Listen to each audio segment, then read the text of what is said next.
Hello, everybody, and welcome to Psyched Out, a podcast focused on all things psychology, like psychological thrillers, unethical experiments, true crime cults, and more. I am your host, Emily, and for those who don't know, I have a bachelor's degree in forensic psychology and a background in law enforcement. This helps me provide unique insight on some of the world's most famous cases, movies, and events. In today's episode, we'll be talking about grooming. You may be wondering how I decided on this topic, and it's because of a bill that is being introduced in the Senate, and it's titled NCSAM. For those who don't know, CSAM is child sexual abuse material or child sexual assault material.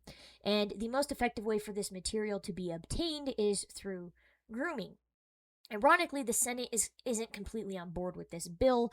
In fact, in 2023, there was a similar bill that went through Congress, went through Senate and everything, and it wasn't passed. So I guess we're trying again in 2026.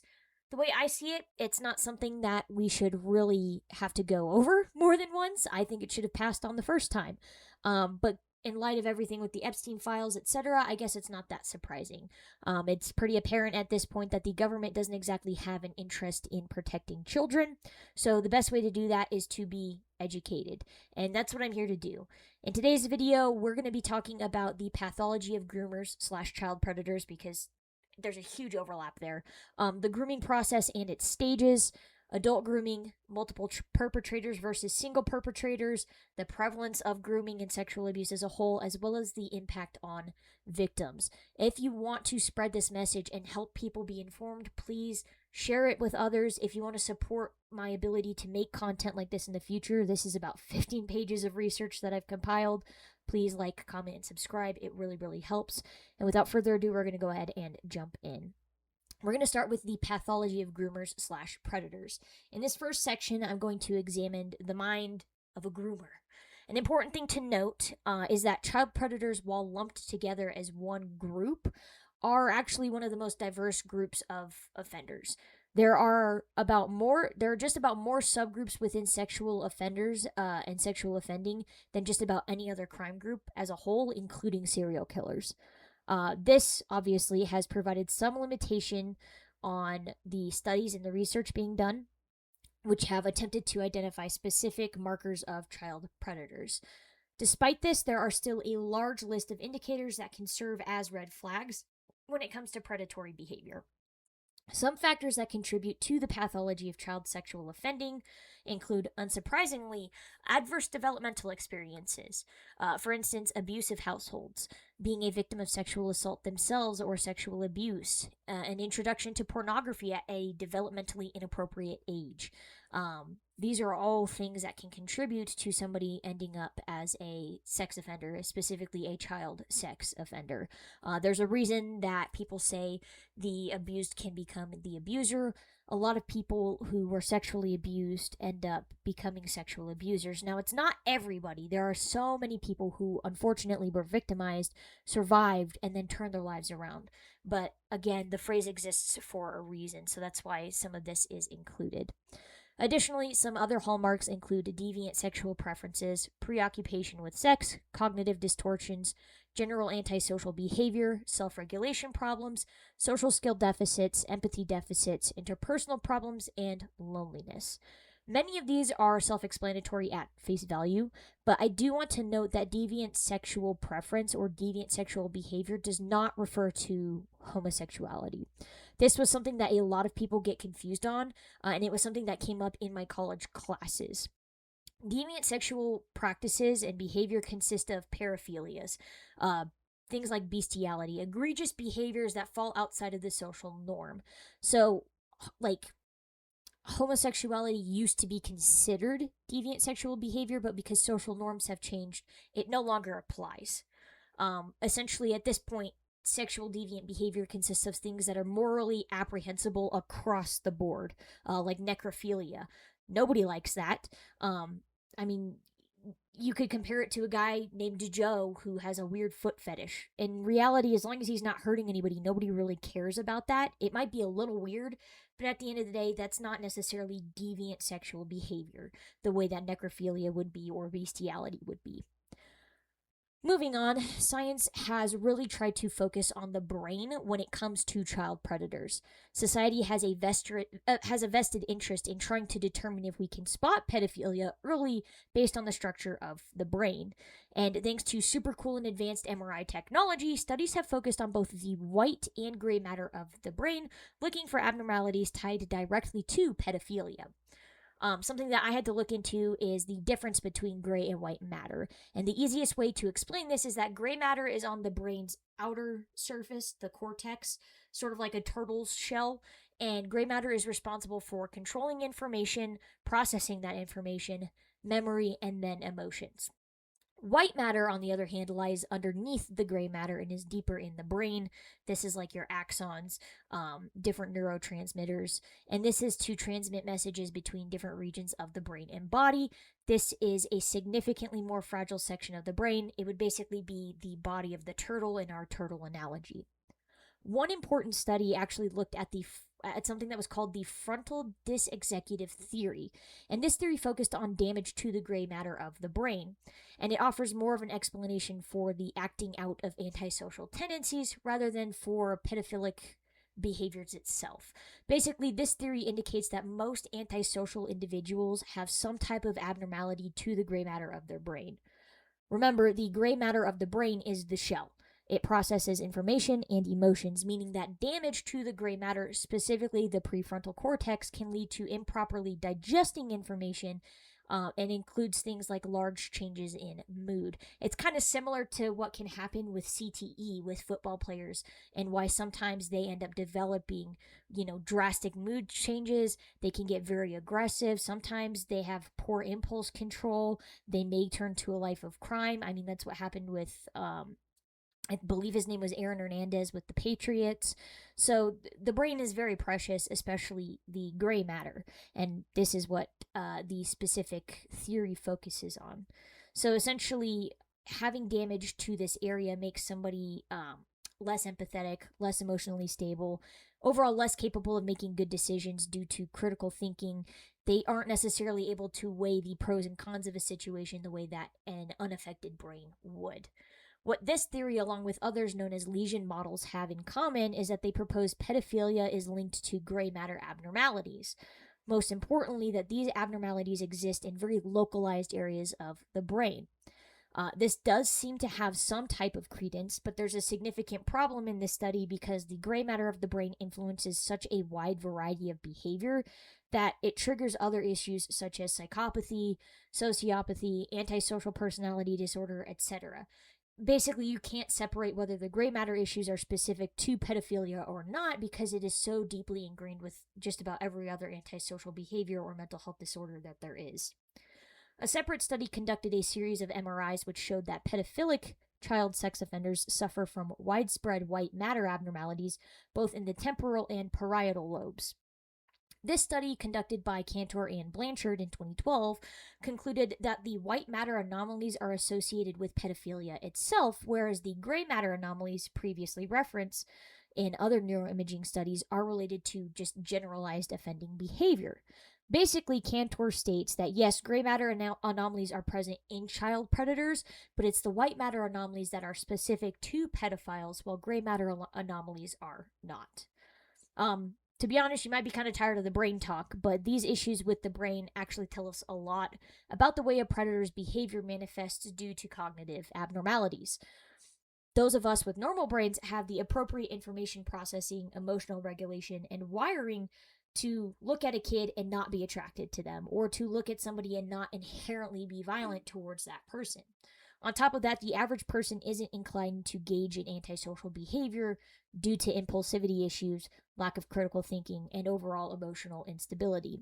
For example, if a baker leaves a bunch of cookies out and says don't eat them, the average person is not going to eat those cookies because that would be rude. But another person with issues in their gray matter, in their prefrontal cortex, may be unable to resist the urge of eating those cookies because it smells good and it'll taste good.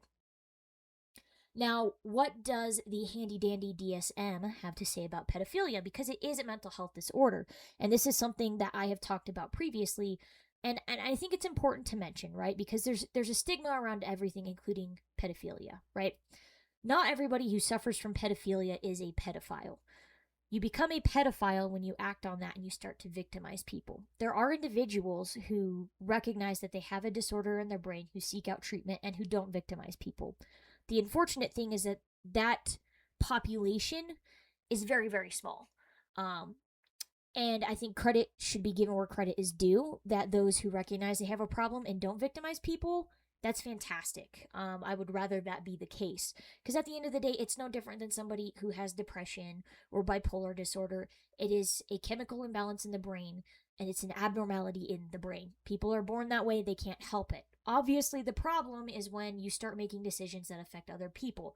Again, no different than having depression and, you live in a house and you start having terrible, awful, negative behaviors towards your roommates, your spouse, your sibling, whoever it may be. Yes, you were born with that. Yes, it's an abnormality in your brain, but that doesn't give you the right to victimize other people. So I just want to get that out there. As for what the DSM-5 has to say, it is classified as a paraphilia. So the DSM-5 and the DSM-5-TR define pedophilia as, quote, recurrent, intense, sexual arousing fantasies, sexual urges or behaviors involving activity with a prepubescent child or children, generally 13 years or younger, end quote. I've discussed before that there tend to be 3 categories when it comes to pedophiles and the types of kids that they like. There's prepubescent, pubescent, and postpubescent. So this stage, this definition can be, while it's a little bit black and white, it's not necessarily that objective. These feelings, urges, or behaviors must persist for at least 6 months, according to the DSM, such that recurrent pedophilic fantasies or arousal need not be experienced as distressing. It's worded a little weird, but basically it's saying that you don't need to be distressed for this to count as a diagnosis. In the original DSM-5 diagnosis or material for pedophilia, it stated that you had to specifically be distressed by these fantasies. And I think that the last bit is really important because, believe it or not, some people do experience these types of thoughts and they aren't pedophiles and they are very distressed by these thoughts. One very interesting thing I learned in college is that some individuals with OCD will become paranoid about being a pedophile. Obviously, they aren't. And the thoughts that they have are incredibly distressing to them. But their obsessive compulsive brain focuses on this material and on these thoughts, no matter how much they don't want to. They can't control it. That's how OCD works. And it's actually very alarming and very upsetting for them. So these individuals are very distressed by what they're experiencing. So that, based on the original DSM-5 diagnostics, would have listed them as a pedophile because they were distressed. The adjustment to that, saying that people didn't have to be distressed, kind of eliminates them from that group, because it would make sense that somebody who is a pedophile or experiences these types of thoughts is not necessarily going to be freaked out about them because that's normal to them, if that makes any sense. Given this definition, we're actually going to look at some statistics that examine the most commonly reported sexual grooming behaviors. The perpetrator, in 68% of cases, I forget which specific study this is, 68% of the survivors stated that the perpetrator chose them because they were compliant and trusting. 61% it was because they had low self-esteem. 57% said that at some point they were alone with the perpetrator, who had arranged activities to specifically be alone with them. 70% said that the perpetrator presented themselves as a nice, charming, and likable person. 56% said that the perpetrator then showed them large amounts of attention or affection. And then 51% said that the perpetrator eventually used seemingly innocent touch as a way to introduce sex into the dynamic of their relationship. These behaviors lead back to the brain scans performed on sexual predators that we talked about earlier. It all interconnects, so I will do my best to tie into things as best as I can. But when you look at things like, impulsively touching somebody, going out of your way to show affection to somebody when you yourself know what it would have been like as a kid to have somebody care about you. If you grew up in an abusive household, right? Um, this all kind of references, the negative environment that a lot of groomers and child predators grew up in. They know how to manipulate an environment to be as beneficial to a child as possible because they didn't have that environment. So they know what's going to be more positive and what a child is going to be more receptive to. On top of that, with the brain scans, right? The gray matter, okay? These predators who have gray matter issues with their brain are going to be more impulsive, so they're going to take on risky behaviors where they try to touch a child to introduce some type of sexual dynamic. They're going to try and be alone with the kid as much as possible because they don't have that proper regulation, that proper impulse control the way that other people do. And this overall will lead us into the next section, which again kind of builds on pathology, but it focuses primarily on the grooming process itself, along with the designated stages of grooming. So we're actually going to move into a section for grooming process and the stages. Overall, there's two theories. There's like a 5-step theory, and then there's a 7-step theory. And we'll go over both, but I think that there's a lot of overlap between the two, but there's enough difference that it'll give us more of a contextualized and comprehensive overview if I talk about both. In the 5-step approach, step 1 is when the predator selects their victim. The victim may be selected based on their emotional or psychological characteristics. For instance, predators do like victims with low self-esteem or victims who've been neglected by trusting adults. Again, as I mentioned in pathology, a lot of these perpetrators come from negligent environments, so they know if they swoop in as this knight in shining armor as an adult to a kid who's also in a negligent environment, that's going to benefit them, and that kid's going to be more likely to trust them and want to trust them. Better yet, they will try to select a victim that is overly trusting, and in some instances, predators will also take into account the parents of a child, or in some instances, even the appearance of the child. Some predators have a very specific look, as weird as it is to say, that they want for whatever their victim is. Some are like, oh, I don't want white kids. I don't want black kids. I don't want Mexican kids. Sometimes it's a race issue for them. Other times it's a gender issue. Sometimes it's like, oh, I don't like blondes. So it can get really weird and really specific. Step 2 is known as the access and isolation phase. Here, offenders use multiple strategies to gain access to a victim. Their entire goal is to start weaseling their way into the child's life little by little and as uncontested as possible. Now, the easiest way to do this is by isolating the victim. Some predators will go so far as to infiltrate youth service organizations to accomplish this and better manipulate the victim's family. Others may hang out in public places where there are children without parental supervision. Think of like the mall. How many younger kids, like 13, 14-year-olds, get dropped off with some friends to go walk around the mall? No parental supervision. And then once an offender has successfully gained access to a victim, they then try to isolate the child. And this can be done physically and emotionally, or even both at once. The goal is to separate the victim from both family and peers, effectively erasing outside voices and outside opinions. They want to eliminate any point of reason within that child's life. This also allows predators to create situations where they are then alone with victims and with no other adult present. The most common situations I can think of are overnight sleepovers, instances where people are babysitting, instances where somebody will give a kid a ride home, after school tutoring, those types of situations. The third step is to develop trust with the victim, and this can be done in a variety of ways, from sharing secrets to buying gifts or even introducing illicit substances. Predators often encourage victims to engage in behavior they otherwise wouldn't in order to establish trust, such as, oh, I won't tell your parents you stole a candy bar, etc. This gives the victim an illusion of a special relationship and one built on trust, where the predator will protect the victim from fallout with whatever their actions are. So if the victim does something wrong, the predator says, oh, it's okay, I'm not going to tell anybody. And it creates this sense of safety and security, because nobody likes to get in trouble for anything.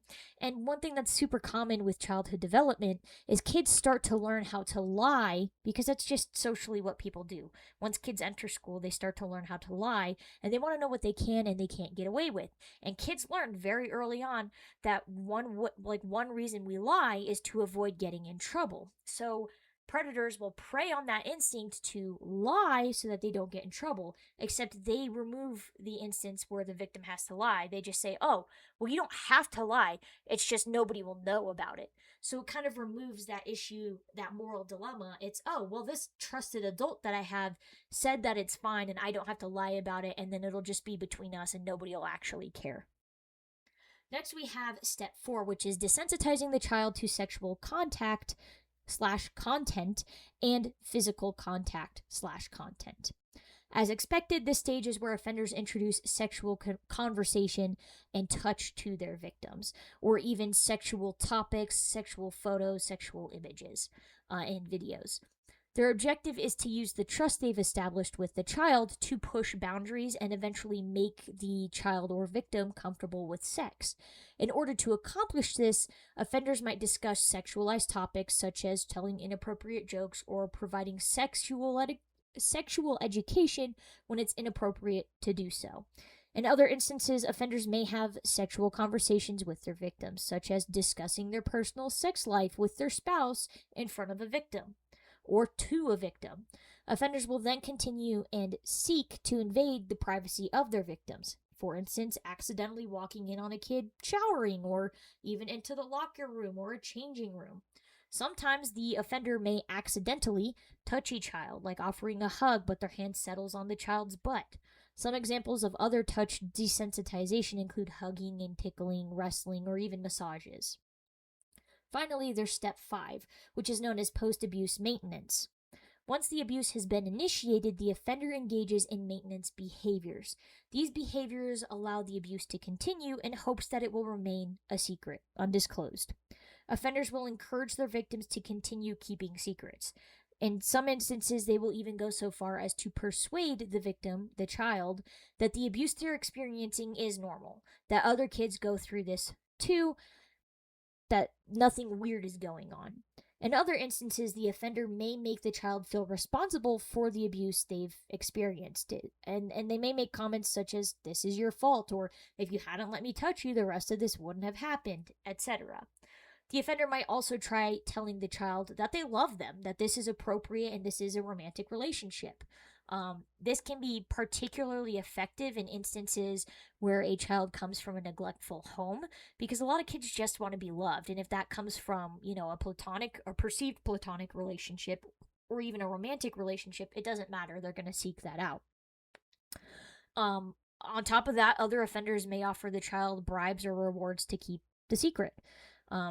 Some may even engage in physical abuse to gain compliance in maintaining the behavior and secrecy. So there's a lot of different, it feels weird to say options, but a lot of different choices that offenders may make to maintain the type of inappropriate contact that they have with a victim and to keep that going as long as possible. Because obviously when a victim comes out of this, there is a good chance that they will report this and then it will get the offender in trouble.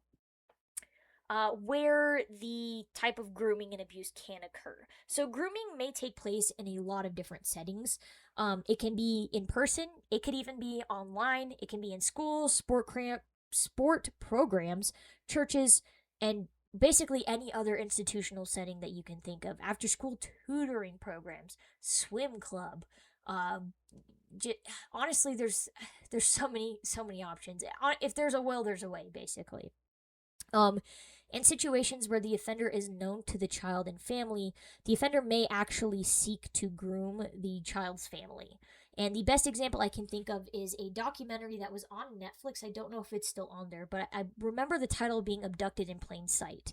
And this documentary has one of the clearest examples I've seen of not only adult grooming, but the grooming of a victim's family, to the point where the offender was able to abduct and abuse the same child in this family not once, but twice. In contrast, some other offenders may intentionally seek out a child who is less supervised by adults in that child's life. This would fundamentally eliminate the extra step of having to groom the parents of the child, because the parents aren't present anyways. And this increases the likelihood that the offender's time with the child would be more welcomed and encouraged because the parents are absent and they don't really want to fulfill their role as a caregiver or supporter of the child, anyways. So they actually openly accept somebody else into their group to fulfill that role, which is a role that is a burden to them.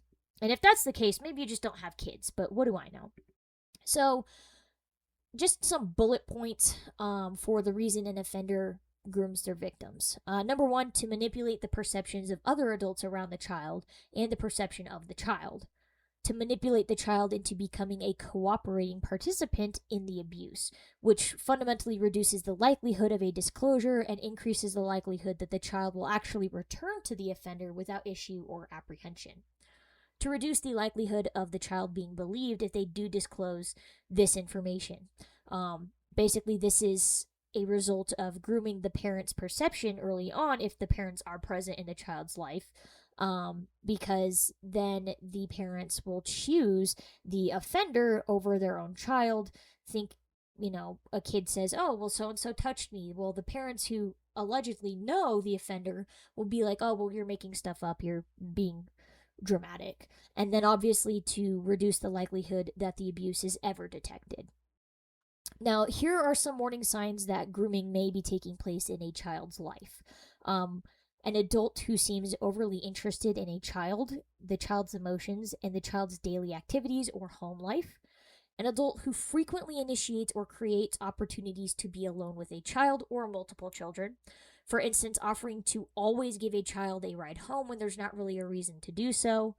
Sometimes an adult may seem fixated on a child. For instance, an adult being singled out on a soccer team, not an adult, but for instance, an adult singling out one kid on a soccer team to spend extra time with. They may use a guise and say, oh, well, little Timmy over here, he needs to work on kicking a ball with his left foot. The best way to debunk this is, well, are there two other kids on this team who also struggle with this? Why are you only selecting this one kid? Wouldn't you want to work with all three at the same time? Etc. Another warning sign is that an adult gives special privileges to a child that other children won't otherwise have. Then we go on. An adult may befriend a family and show more interest in building a relationship with the child than with the adults in the family. This should be a big no-no. And this is actually what I believe to be a very obvious sign, because you really shouldn't be a grown adult trying to be best friends with like an 8-year-old. On top of this, offenders tend to struggle with interacting appropriately with their peers. They are more comfortable interacting with children because adults tend to pick up on odd behavior and lies a little bit more than children do, because children haven't really been around as long as the adults have. Another red flag is if an adult displays favoritism towards one child within a family. So if there's 3 daughters and one child is picked out, that might be a problem. And this is another thing that was portrayed in the documentary Abducted in Plain Sight. We go on, and an adult finds opportunities to buy a child gifts. This should be noted, like, if a gift... Sometimes adults give kids gifts and it's like once in a blue moon. I've done it. I used to work in education. If I found out like this one kid, this one little boy who's in my program, SJ, he fell in love with chess. Loved it. Was playing it all the time after school and daycare, was doing all sorts of it, and he wanted to play at home. His parents weren't super financially stable, so I said, hey, is it okay, if I buy him like a $10 little mini chess set? They said it was fine. I got it for him. He thought it was fantastic. That's not necessarily a bad thing. If it becomes a habitual thing where like I showed up every week and gave him a present and I didn't give a shit about any of the other kids, that would be a bit of a problem. And something that should be noted is if these gifts are grandiose and inappropriate for the child's age. So if you have a 10-year-old that you're giving like somebody's giving a diamond ring to, that should be a red flag. The other thing to keep in mind is that, is this related to a birthday? Is this related to Christmas? Like, don't overthink it, but just be aware of it. Another red flag is when an adult caters to the interests of the child. So a child or the parent may initiate contact with the offender. For instance, if a kid is super into music, the offender may mention that they have a piano at their house for the kid to practice on, and then the offender may even offer to go so far as to teach the child instead of saying, hey, this is the type of piano I have. If you're interested in it, you should get this child a piano teacher. The offender then may go on or go out of their way to specifically cater to and adapt to the child's interest when they really had no reason to do so. And this can be especially obvious if, say, for a handful of months, little Timmy is interested in playing the piano, and then, 6 months later, little Timmy's actually interested in playing soccer, and this adult's interest in facilitating this type of contact with the parent and the child constantly changes with the evolution of the child's interests. The last red flag for behavior is if there's an adult who displays age and gender preferences.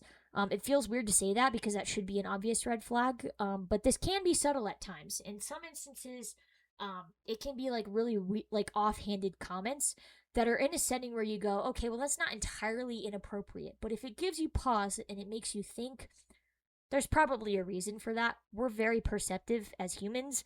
There's a reason we pick up on some of the things that we do.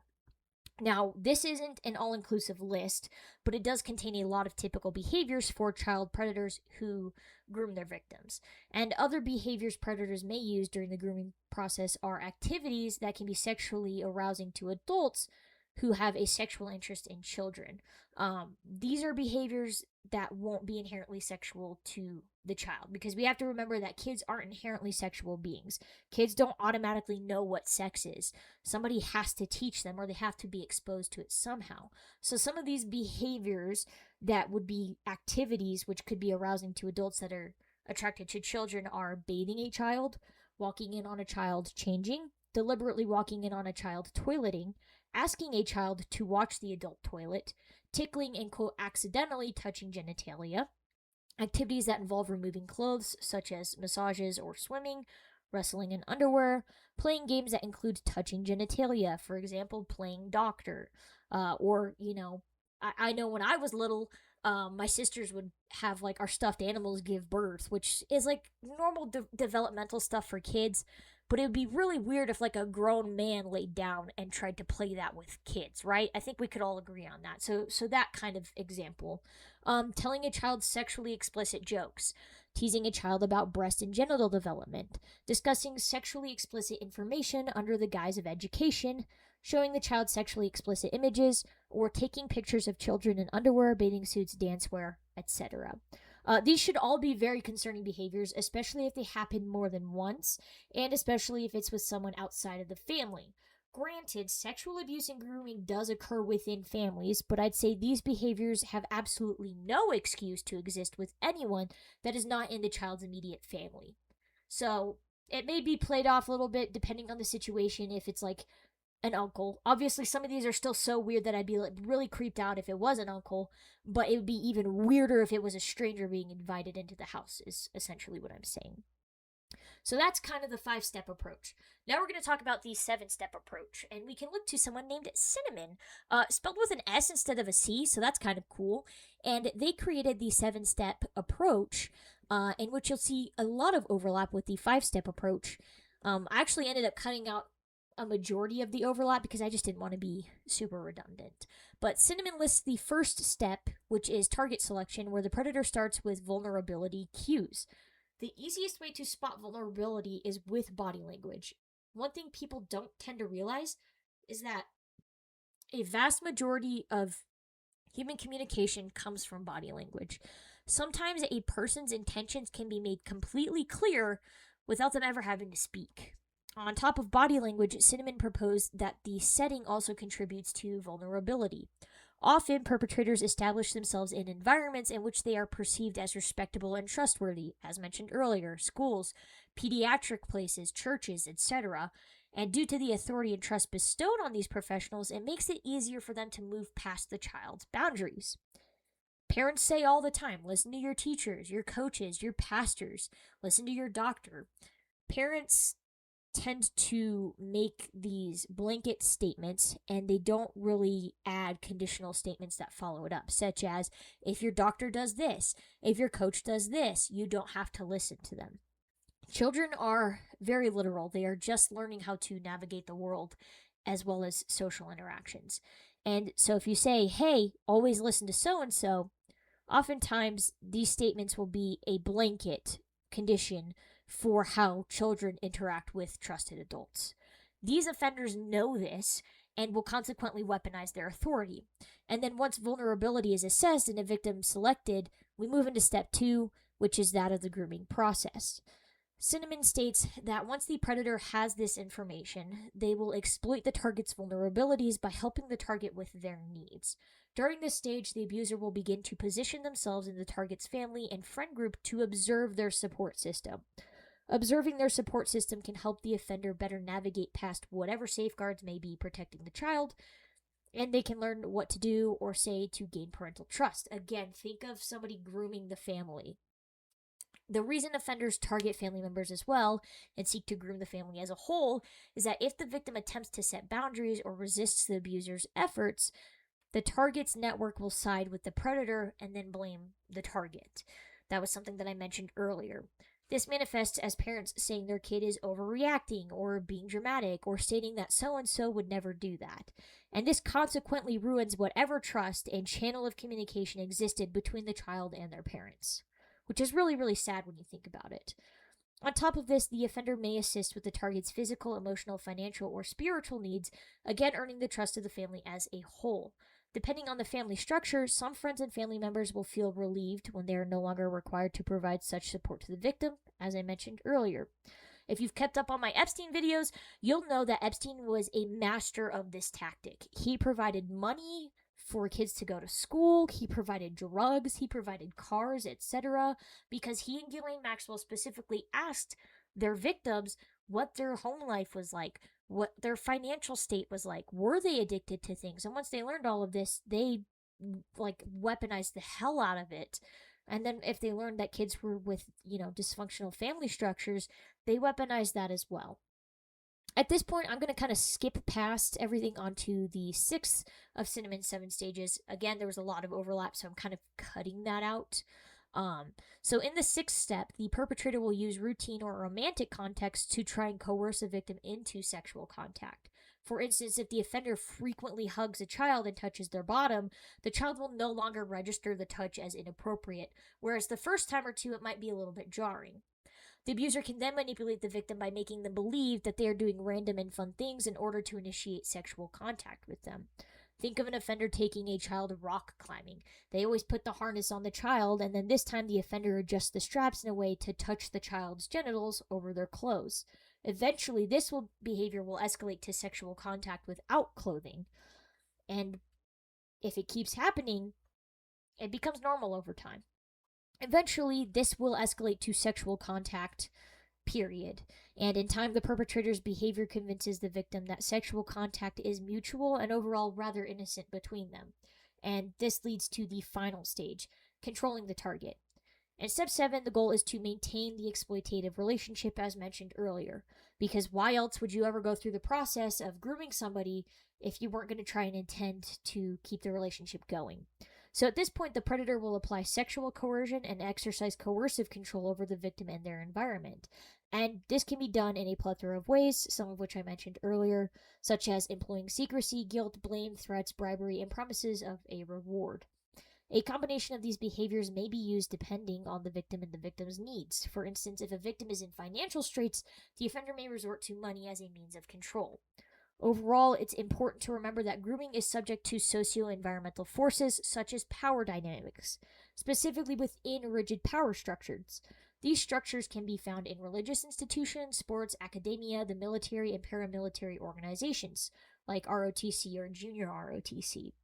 Remember that in some cases, alcohol or drugs are introduced to lower inhibitions, create dependency, or increase silence through fear of getting in trouble.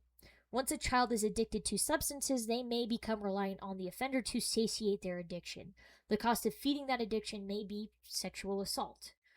Remember that the process of grooming a child is a documented classic sex offender behavior. There's a reason we have a name for it. Keep in mind, grooming behaviors often mirror normal caring adult-child interactions. That said, it's okay to be cautious when it comes to your children. Most adults genuinely care and want to help. Some don't, and it's a parent's job to set effective boundaries in place even if it hurts somebody else's feelings. An adult who actually cares about the child will respect those boundaries. I remember growing up and I thought my parents were the most strict people on the face of the earth because they had a rule which was you will never go and stay the night over at somebody's house if I have not met their parents at least twice. Was that a completely preventative measure for keeping me from ever being groomed or sexually assaulted? No, but it gave them, a way of describing somebody if something ever happened, where they lived, what their address was, their contact information. It was a defense mechanism that my parents set up to protect me. And I used to hate it. It pissed me off so much because I was like, why can't I just go be like normal kids? It makes sense now, and I'm very grateful that they did this, looking back on it, because they probably protected me from a lot of adverse experiences that I may have been exposed to otherwise. Some parents really didn't have a problem with letting their kids stay over at whoever's house they wanted without a second thought.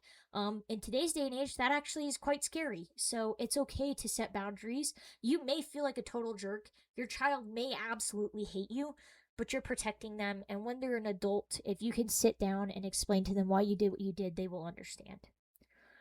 Our next topic is going to be child grooming versus adult grooming. So, adult grooming is something that I touched on in the above section, but there's also other types of adult grooming. One particular setting where this occurs is in academia, specifically college.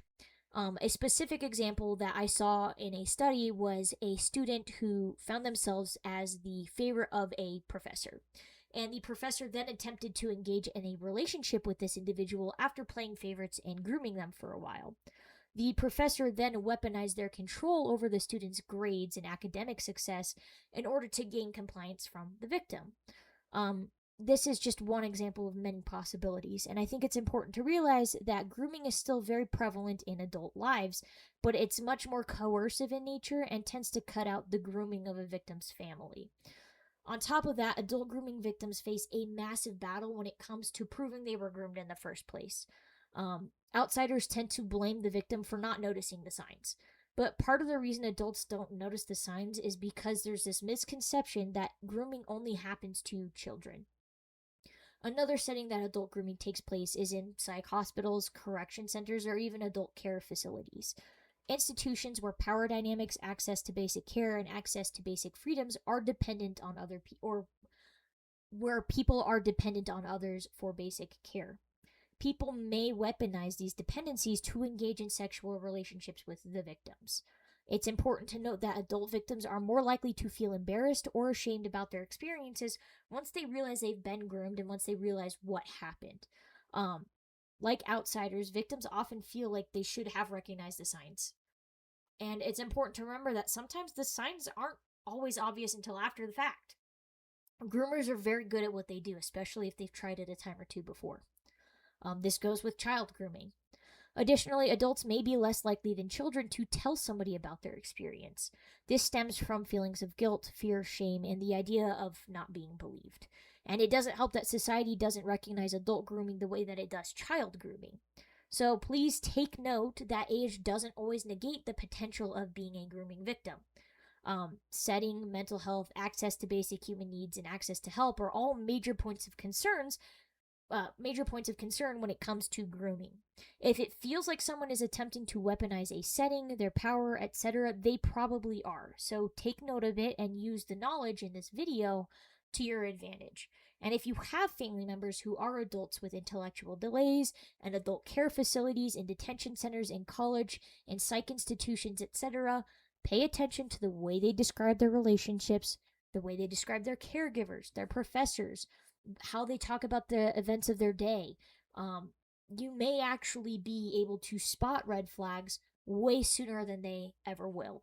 But adult grooming is very real, and honestly, there's different words for it. For instance, love bombing. Love bombing is a type of adult grooming. It's how abusers go about what they're doing. It may not be sexual abuse, but it's still a type of grooming. So don't feel that this is something exclusive to children, because it's not. And it gets a lot of people into some precarious situations because they don't realize that it applies to them. And if you feel like you're being groomed, chances are you are. And it's okay to take a step back and go, wow, I can't believe this happened. It doesn't make you an idiot. It doesn't make you less of a person. It's something that happened to you that was not your fault.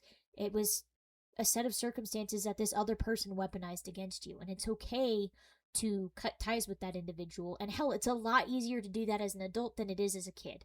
And if you are in a situation where like your boss, your CEO starts doing this, report his ass, okay? We need to start holding people accountable. And it can be really, really scary to report any of this. But the first step is telling somebody. And if that person doesn't believe you, you tell somebody else until somebody does. And then you get the ball rolling. Our next section is going to be multiple perpetrators versus single perpetrators. In many instances, grooming and sexual abuse are committed by a single perpetrator, but that isn't always the case. As we've seen with Epstein and Ghislaine Maxwell, as well as the Ken and Barbie killer, Ian Brady and Myra Hindley. Oh my god, my freaking Roomba just activated, and that scared the ever-loving shit out of me. Hang on, guys. I don't know what kind of demon doesn't want me to talk about this topic, but I'm really gonna hope that it doesn't do that again, because that scared me. Anyways, as I was saying, we've seen this with Epstein and Ghislaine Maxwell, as well as the Ken and Barbie killer, as well as Ian Brady and Myra Hindley. Duos or multiple perpetrators can exist, and they can actually be quite effective. In fact, sometimes they're even more effective than single perpetrators. And you'll note that a lot of times with adults, there's a male perpetrator and a female perpetrator, because kids are taught at a very young age that it's okay to trust women more than it is to trust men. And while at the bare bones of it, that is true, women do tend to be less likely to commit sexual offenses, which is, we'll get into that later. That's not always the case. So I highly encourage you to teach your kids to be cautious, because not every woman is a good person. I'm a woman, and let me tell you, I have met many, many, many awful ladies in my 25 years that I have been alive. However, current literature has indicated that adolescents commit a significant number of sex offenses, including ones with multiple perpetrators. From a review of available literature, it appears that the prevalence of multiple perpetrator sex offenses, including ones with multiple perpetrators, are predominant amongst the juvenile offenders. That was kind of a weird sentence from this study, so let me break it down for you a little bit. Basically, as far as multiple perpetrators go when it comes to sex offenses, it's more likely to occur with juvenile sex offenders than adult sex offenders. And many people forget that juveniles are also capable of grooming and sex crimes. Juveniles are already predisposed to impulsive and sometimes violent behavior. On top of that, these juveniles may also have some of the gray and white matter brain abnormalities found in adults that I discussed earlier, except they don't have a fully developed brain to help compensate and counteract those abnormalities. When I worked in juvenile detention, we had at least 2 to 3 juvenile sex offenders at a time, which I'll be honest is something I had never thought of prior to entering that job. I, like many other people, tended to assume that sex offenders were primarily adults. And in a shocking study that examined 101 cases of multiple perpetrator rapes in England, the majority of both victims and offenders were of secondary school age, which is about 11 to 16 years of age. That was about 32% and 24% respectively. So for us Americans, that would be basically middle school age to early high school age. And I think it's really interesting because as far as the statistics go, it's higher amongst 11 to 16-year-olds than it is 17 to 21-year-olds, which is a 25 to 28%. And in a separate study, researchers reviewed the criminal records of 126 U.S. juveniles arrested for sex offenses against children, the sample size being 62. These assaults included the offenders of an adult age or a similar age as their victim, that being 64. In comparison to adult child sexual offenders, juvenile sex offenders who offended against peers/adults appeared to frequently carry out their offenses within a group. Similarly, a Swedish national survey found that out of 163 adolescent sex offenders, 69, which would have been 42%, carried out their offense with one or more associates. Other statistics indicate that juveniles were involved in 9% of cases of multiple perpetrator child sex abuse reported to occur in daycare in the U.S. Overall, very alarming statistics. it's something that needs to be discussed that I don't think a lot of people think about. Because I'm sure many of you remember there was a case that was in the news, and it involved a poor, young, sweet, I think she was like 6 or so, beautiful young black girl, sweet as could be, who was violently raped and assaulted by a group of juvenile boys, in which they tried to put sticks in her body. I believe they did put sticks in her body as well as rocks, and they beat the absolute crap out of her. And this is a prime example of children victimizing other children, but on top of that, doing it in a group made up of their peers. And that case, it's so hard because you look at kids and you want to believe the best. And I think something that we tend to forget is that kids are capable of doing the exact same messed up shit that adults do. And that is a very scary thought, but I think it's one we need to be aware of, to be honest. Going back into the research, overall, co-offending has been shown to be more prevalent in juvenile offenders than adult offenders. The dynamics of multiple perpetrator sex offenses are clearly very different from cases involving lone perpetrators. The group dynamic often sheds some of the responsibility of an offender. It's almost like creating your own bystander effect, except you're participating in the crime. To some extent, there's also the development of a mob mentality. In groups where violent crimes are committed, there's an increased feeling of anonymity, and this is best shown in violent riots. Perpetrators often feel like they won't be caught if a handful of other people are also included. Additionally, having others involved in a crime can increase a person's confidence in committing that crime because other people are doing it and you feed off of that energy. What's important to note is that for adults who engage in group crime, there's typically a dominant and more submissive personality, something that I've talked about before in other videos.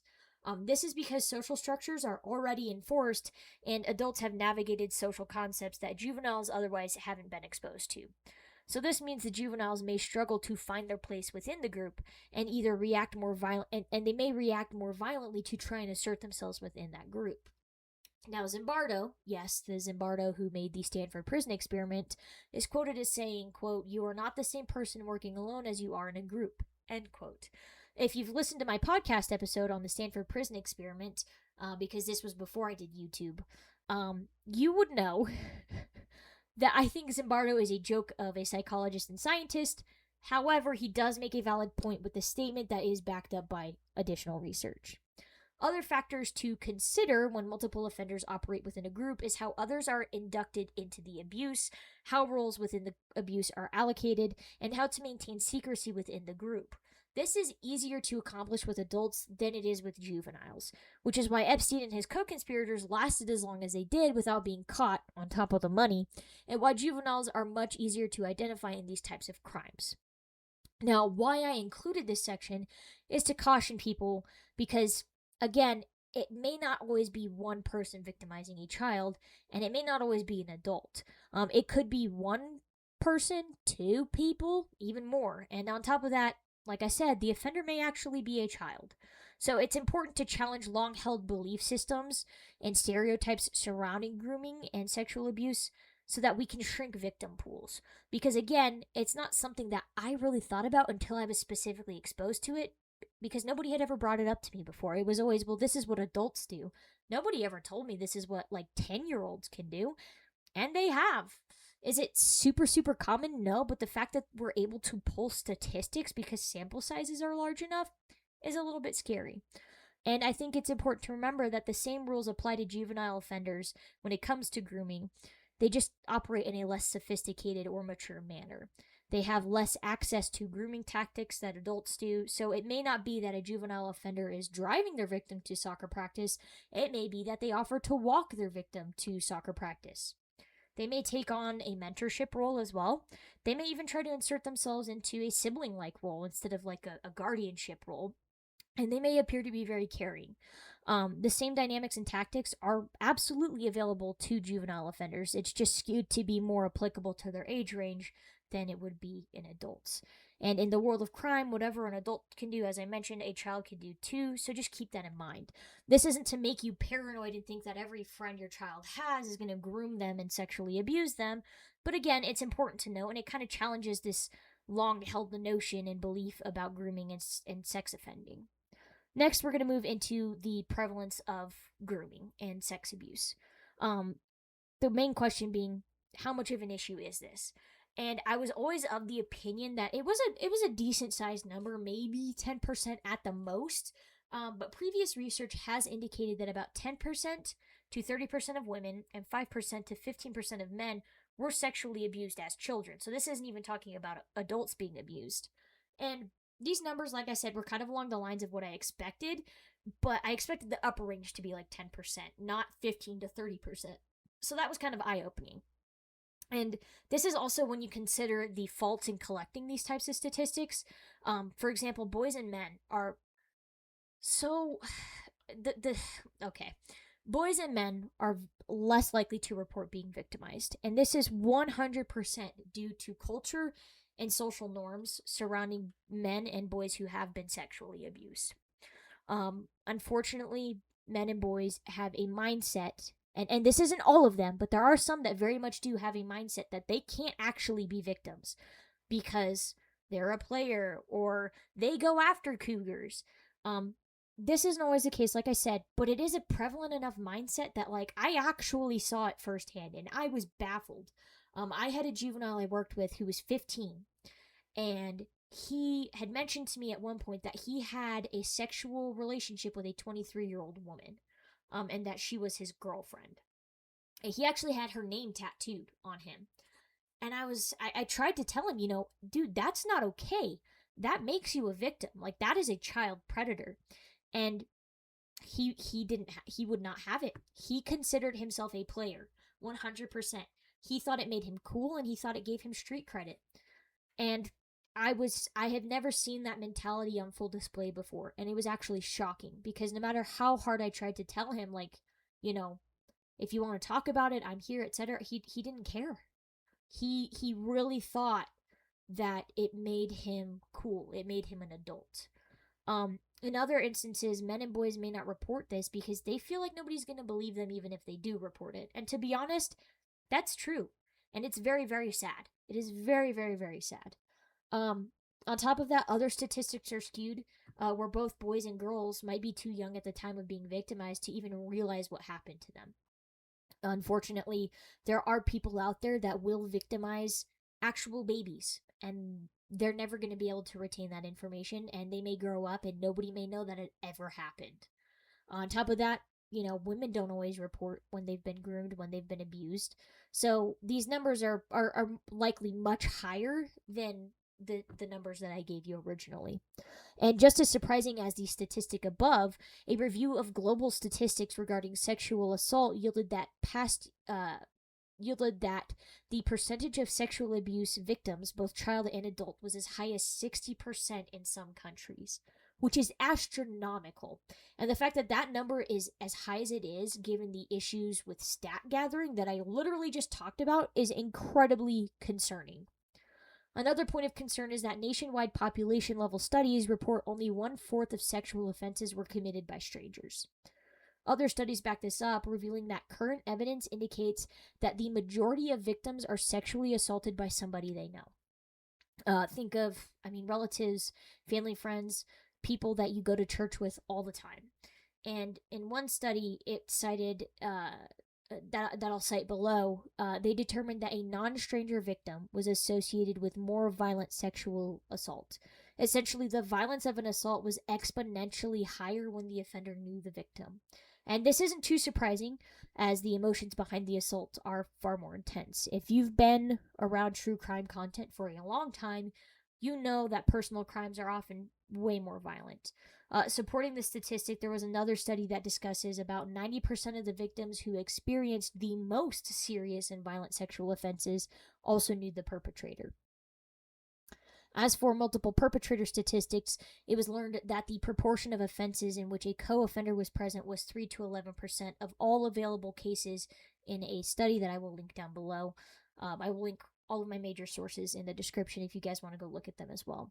So while this is a smaller statistic, it's still incredibly important to note, especially when juveniles make up a majority of that statistic. Because remember, of the groups of child predators, juveniles are more likely to have more than one person help them compared to adults. Now, it's still possible for both, it's just the statistics say it's more prevalent amongst kids. This basically means that the younger you are, the more likely you are to fall victim to a multiple perpetrator assault, which is very scary. The next statistic I want to talk about ties into the gender dynamics at play when it comes to offending. Most sexual offenders against children and sexual offenders in general are male. This is a fact that's been supported by countless studies. Men are more likely to abuse children of both genders than women are as well. And it's estimated that female offenders count for 0.04% to 4% of convicted sexual offenders. This would leave approximately 96% to male offenders. Another study states that a 10-to-1 ratio of male to female child molesters exists. And while studies support that sexual offenses are performed by men more than women, the amount of female perpetrators is likely underrepresented due to a lot of the issues I discussed above. So there's probably more statistic significance to how many female perpetrators there are, but at the end of the day, it is never going to outweigh the fact that the common denominator is men. As mentioned, men are more likely to victimize other men, other boys, other girls, compared to women. I can't exactly tell you why that is, but that's just how it is, and that's what the science shows. Another section that I really want to talk about and I really want to go over, and this will wrap up the video, is the victim impact. So while all of this information is something that I want to share with you guys to minimize future victimization, it's also important to note, it's important to discuss why that's so important. I feel weird saying that word more than once, but there's a reason that we should care about this as much as we do, not just because it applies to children, but because the aftermath is so heartbreaking for somebody who's been groomed and assaulted.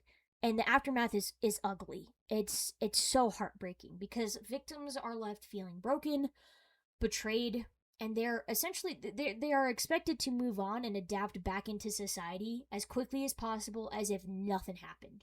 And this is an unrealistic expectation, and yet we see it time and time again. Victims of sexual abuse and grooming will have to fight tooth and nail to reclaim themselves from the abuser, because the effects of what they went through can last an entire lifetime. It'll never truly go away. You just get better at coping with it. Victims often experience years of mental, emotional, and physical trauma. Some of the most commonly reported effects of abuse are anxiety disorders, depression, eating disorders and disturbances, sleep disruption and insomnia, PTSD, and even dissociation. In some cases, the result may be the development of personality and attachment disorders as well. Feelings of betrayal and trust issues, especially when it comes to somebody that you knew, someone that you've been exposed to a very long time. And then depending on when and how the abuse happened, there may be long-term physical impacts as well, such as reproductive issues, genital issues, intestinal health, and even heart health. One important thing to note is that the aftermath of victimization looks very different for every person, and sometimes different symptoms as a result of the aftermath present at different points in life. You may have somebody who's been victimized and survived, and they don't have PTSD for 10 years after the incident, and then it develops overnight. It's no process and no recovery is ever going to be the same between two victims. Now, something that I really want to talk about, especially when it comes to children who are being groomed, are some of the behaviors that you will see when a child is actively being groomed. You will see sudden changes in behavior, for instance, changes in sleep, changes in grades, motivation to participate in sports. Kids may even spend more time online or less time online. They may spend more time away or going missing from home or school. They may go to places and locations they never have before and spend long amounts of time there for a reason that they don't want to disclose. They may also be secretive about how they're spending their time. They may say that they're with friends, but then not disclose the activities that they did with said friends. This is something to watch out for as well when it comes to the internet. Kids may have unexplained gifts, big or small, whether that be financial or seemingly harmless. If a kid is always receiving new unexplained items, this is probably a red flag. Kids may start misusing alcohol or drugs. As mentioned earlier, some groomers and sex abusers may introduce substances to initiate the grooming that they want to accomplish with that child. Some children may have a friendship or a relationship with a much older person. This should stick out like a sore thumb right off the bat. The area where it gets complicated is with the internet, because people can lie about just about everything, and with AI now, it gets really tricky. Another thing is kids may develop sexual health problems. A kid that previously had no understanding of sex may now frequently masturbate, watch pornography, and explore their body in a way that's not age appropriate. Kids may start using sexual language that they wouldn't otherwise know. They may seem upset and they may seem withdrawn, or they may just have the development of mental health problems. Now, the last two I do want to say can develop as common symptoms of puberty or hormonal changes, but they're still, worth looking out for. And I'm not trying to make people paranoid with this. Again, my goal is to educate. If the government's not going to freaking protect us, we need to know what's going on and how we can look out for kids and other people. That is our job as human beings, is to take care of each other. So I'm doing my part by making this, because good Lord, I put a lot of time and effort into this. I don't want you to be paranoid, okay? I have met some wonderful people online. Some of my best friends that I still talk to like 9 years later, I met online when I was in high school through video games. Sometimes people are just good people, but you need to have the right amount of caution and awareness, and have a good relationship with your child to talk about these types of things. And don't come at it from a perspective of like everybody on the internet's going to kill you, because that's not true. And your kid knows that, and they're going to stop listening to you. But kids aren't stupid, okay? Have conversations with them. Say, hey, if somebody starts doing this, you tell me, okay? Like, set boundaries, right? But don't do it in a way where you're demeaning a kid and treating them like they're stupid and that they don't know how to actually properly navigate social interactions. Kids have to learn somehow, right? And kids are going to be exposed to things one way or the other. The best thing you can do is have a trusting, supportive relationship with your kid. Have age-appropriate dialogue about these issues with your kid. And better yet, know the adults that you have around your kids. Know them. Granted, you don't always know everybody. You don't always know what's going on in someone's home. But the more you know somebody, the more likely you are to notice when their behavior changes, if and when they might start paying more attention to your child or another child. I ask, that you guys just be vigilant and that you be aware. That's all it is. I've gotten better about, asking questions in my own job when it comes to this type of stuff, because I took the time to educate myself, and I was able to ask questions in certain sex assault cases pertaining to children and get information to detectives that other patrol officers would not be able to relay to them because they didn't know what to ask. And if you can provide that information early on, and like heaven forbid, if your kid or some other kid that you know, even an adult, has experienced any of this, and you know what kind of information goes into grooming, etc., and you can relay that to a patrol officer or even a detective, that's going to make their job so much easier. So much easier. On top of that, you can help prevent this from happening in the first place by spotting these behaviors right off the bat. So that's my goal for this video. I just want people to be aware. I want people to be educated. And I want to be a responsible content creator and help the community that I have built. So that's all I really have for you guys. Thank you for being here. Thank you for watching. Thank you for supporting. If you feel that I've done a good job with this, please share this with other people. Get the word out there. Again, I spent so much time researching this because I wanted to do a good job. It is almost 1 a.m. right now while I am recording this. I wrote 15 freaking pages, okay? I take this shit seriously. Because I'm scared that other people won't. It doesn't mean that I'm better than them. I want to do a good job, and I hope that I am. So, thank you guys so much for watching. Thank you so much for listening if you're on the podcast side. Please, don't forget to like, comment, subscribe. The support really does help. It helps motivate me, and it's just nice to know that you guys also care, and that people want to make the world a better place. So, as always, please stay safe out there. Please take care of each other and stay psyched out.